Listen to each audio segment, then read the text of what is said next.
Nama saya Bahdindin dari Yayasan Kumala. Kumala ini lembaga sosial yang menangani permasalahan sosial seperti anak-anak jalanan, pemulung, disabilitas, dan kelompok masyarakat marginal lainnya. Nah, di Kumala sendiri kegiatan pelayanan rehabilitasi itu memanfaatkan konsep kegiatan-kegiatan produktif. Jadi di kita kebetulan ada kegiatan daur ulang sampah dan bank sampah. Nah, ini yang menjadi alat pelayanan dan sekaligus alat pemberdayaan buat masyarakat pendampingan. Ya, kebetulan di kerjasama ini kita kan dengan Balai Pangudi Luhur itu menangani gelandangan, pengemis, termasuk pemulung ya. Ya, di pemberian pelayanan terhadap pemulung, kita berpikir bahwa pemulung itu di satu sisi dari masalahnya itu ada potensi-potensi terkait pelestarian lingkungan sebetulnya. Karena pemulung ini tidak perlu di stigma gitu ya. Biasanya pemulung ini kan di stigma gitu ya, negatif oleh masyarakat, bahkan kalau ini oleh pihak-pihak tertentu gitu ya. Tapi pemulung ini sebetulnya mereka itu pahlawan lingkungan, di mana dia memilah dan mengurangi sampah sebelum ke tempat pembuangan akhir. Nah, ini yang harus jadi catatan kita.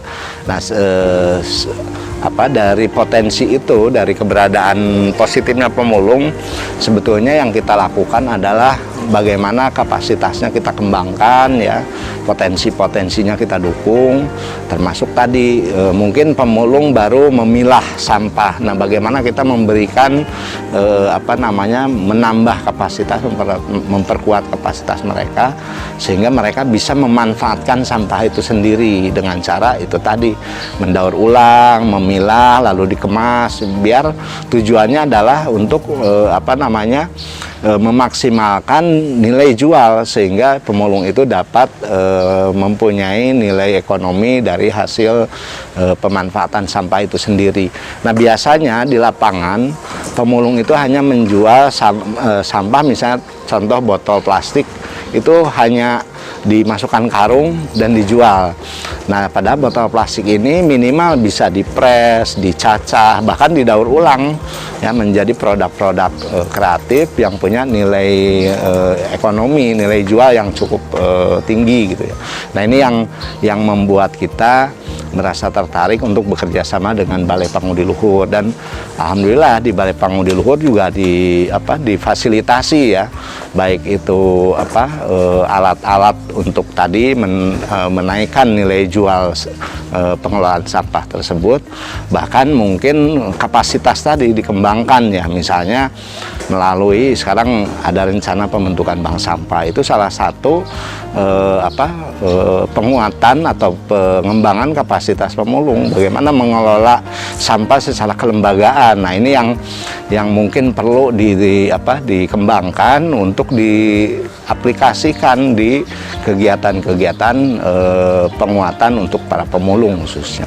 Nah, produksi workshop yang di Pangudi Luhur sebetulnya ini target kita adalah bagaimana menjaring gitu ya, menjaring pasar untuk tertarik pada produk-produk di Balai Pangudi Luhur, produk-produk daur ulang sampah tadi ya. Nah, sebetulnya ini kan sudah ada fasilitas ya, galerinya, kemudian dengan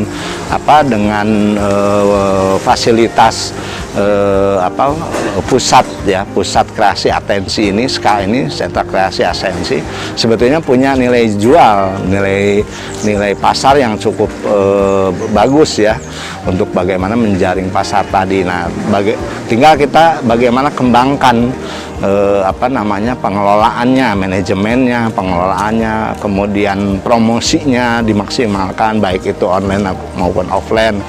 Nah, saya lihat sih sebelum PPKM ini cukup berpeluang bagus ya, banyak orang datang, dia melihat produk-produk daur ulang, bahkan ada yang pesan, ada yang beli gitu ya, baik itu langsung di lokasi SKA-nya ataupun menghubungi kita di Kumala atau di kelompok lain yang membuat produk. Nah, ini juga menjadi peluang yang sangat bagus untuk bagaimana menampung produk-produk yang dihasilkan oleh PM yang khususnya pemulung yang ada di Balai Pangudi Luhur. Ini udah menjadi fasilitas pasar yang sangat luar biasa ya. Tinggal bagaimana kita mengembangkan dan mengemas lebih besar lagi gitu. Ya.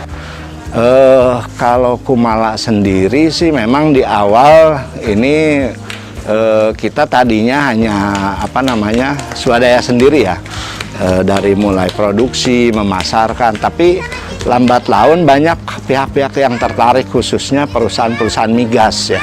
Karena apa?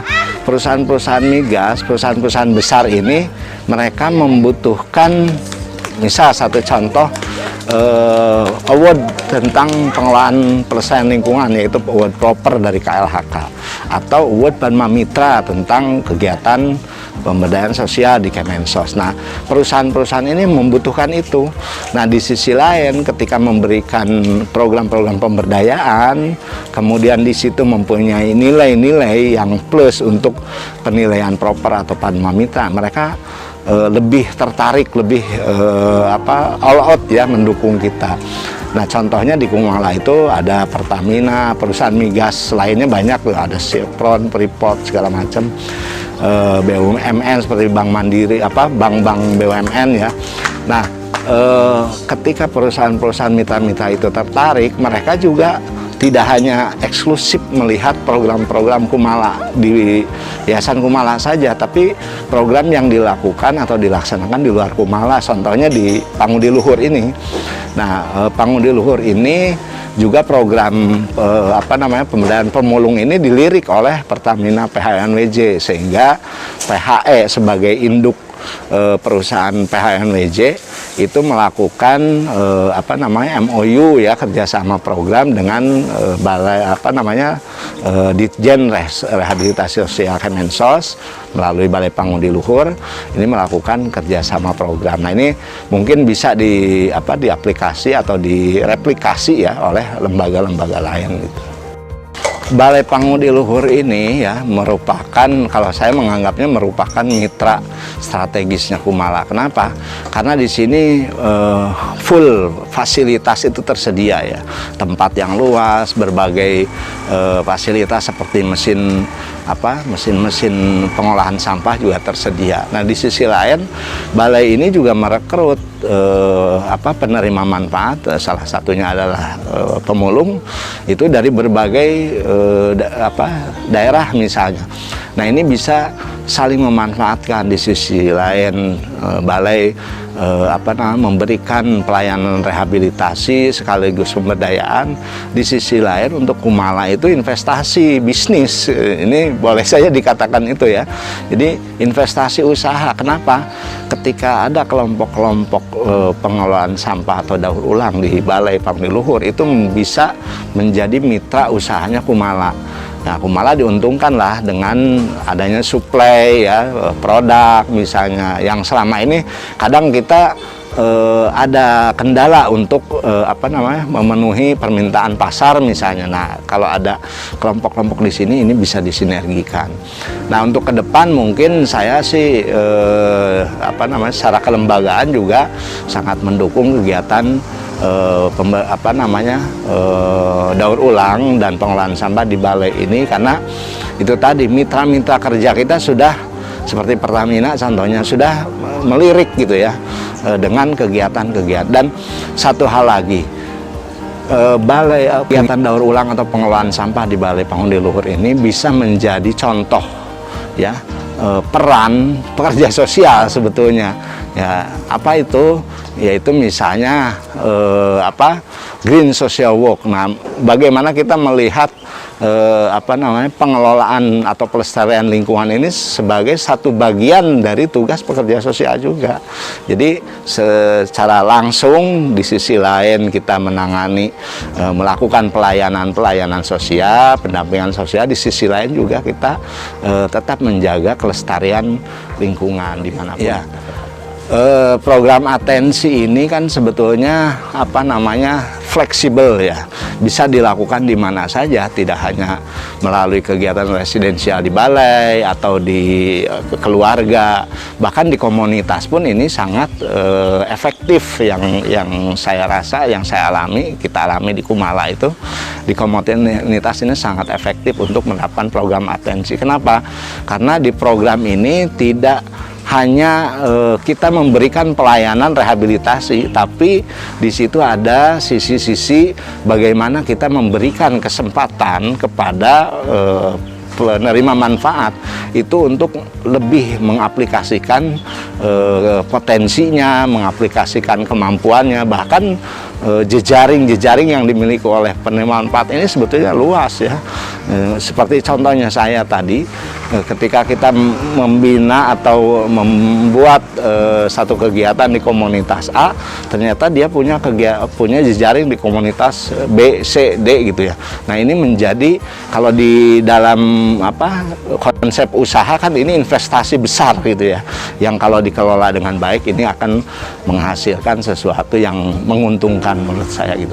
Jadi jangan takut untuk berkreasi, untuk memberikan kesempatan pada PM-PM kita, sekecil apapun potensi yang mereka miliki itu bisa dikembangkan, dan ini menjadi dampak manfaat yang luar biasa buat lembaga kita sendiri. Seperti itu.